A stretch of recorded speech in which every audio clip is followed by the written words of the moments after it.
సార్వత్రిక ఎన్నికల వేళ స్మార్ట్ మీటర్ల అంశం తెరపైకి వచ్చింది. వైకాపా ప్రభుత్వం ప్రజలకు ఇబ్బంది కలిగించేలా స్మార్ట్ మీటర్లను ఏర్పాటు చేస్తుందంటూ టీడీపీ ప్రచార సభల్లో ప్రజల్లోకి తీసుకువెళ్ళింది. ప్రస్తుతం రాష్ట్ర వ్యాప్తంగా ప్రీపెయిడ్ స్మార్ట్ మీటర్లను ఏర్పాటు చేస్తున్నారు. ముందుగా ప్రభుత్వ కార్యాలయాలు, కమర్షియల్ విద్యుత్ కనెక్షన్లకు స్మార్ట్ మీటర్లు అమర్చుకుంటూ వెళ్తున్నారు. అసలు స్మార్ట్ మీటర్ అంటే ఏమిటి, అది ఎలా పనిచేస్తుంది, ఇక మీదట విద్యుత్ బిల్లు రావా అనే అంశాలు ఈ వీడియోలో క్షుణ్ణంగా తెలుసుకుందాం. అయితే ఆలస్యం ఎందుకు, వీడియో స్కిప్ చేయకుండా మొత్తం చూసేయండి ఫ్రెండ్స్.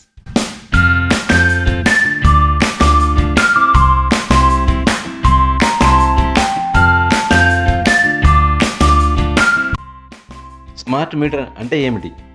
వినియోగదారులకు నాణ్యమైన విద్యుత్ సరఫరా చేసేందుకు కేంద్ర ప్రభుత్వం స్మార్ట్ మీటర్ల విధానాన్ని తీసుకువచ్చింది. స్మార్ట్ టీవీలు, సెల్ ఫోన్లు, డిటిహెచ్ సేవలను రీఛార్జ్ చేసుకొని ఎలా వినియోగించుకుంటున్నామో ఇకపై స్మార్ట్ మీటర్లు కూడా అలాగే వాడుకోవాల్సి ఉంది.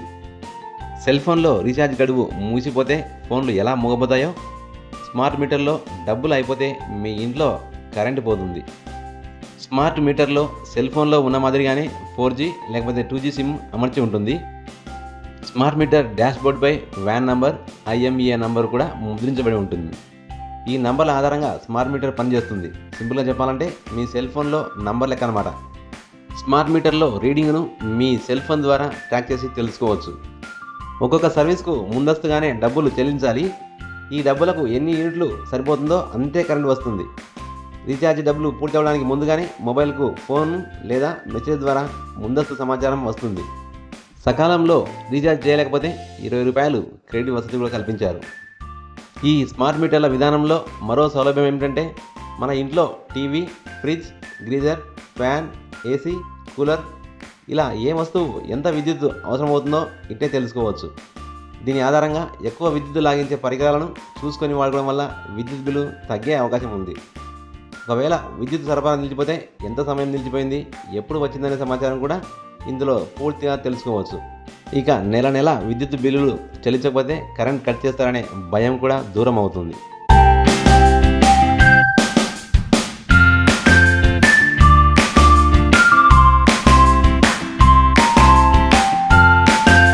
స్మార్ట్ మీటర్లతో రాజకీయంగా ఎవరు ప్రయోజనం పొందారు?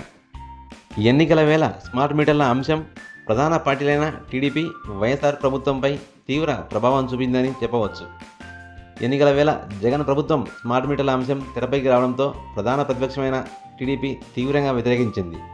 దీనివల్ల పేద ప్రజలపై విద్యుత్ ఛార్జీల భారం పెరుగుతుందని, అమాయకులు బలవుతారంటూ సభలు, సమావేశాల్లో టీడీపీ ప్రజల్లోకి విస్తృతంగా తీసుకువెళ్ళింది. స్మార్ట్ మీటర్ల ఏర్పాటు అంశం కేంద్ర ప్రభుత్వం తీసుకొచ్చిందంటూ ప్రతిపక్షాల ఆరోపణలను తిప్పికొట్టలేక జగన్ ప్రభుత్వం బొక్కబోలపడింది.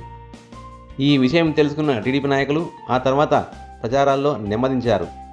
ఈ ఎన్నికల వేళ స్మార్ట్ మీటర్ల అంశాన్ని వ్యతిరేకించిన ప్రస్తుత అధికార పార్టీ టీడీపీ స్మార్ట్ మీటర్లు ఏర్పాటు చేయడాన్ని CPM ప్రజల్లోకి తీసుకువెళ్తోంది. సూపర్ 6 హామీలు అమలు చేయకపోవడంతో పాటు స్మార్ట్ మీటర్ల ఏర్పాటు నిర్ణయాన్ని ఉపసంహరించుకోవాలంటూ CPM పార్టీ డిమాండ్ చేస్తోంది.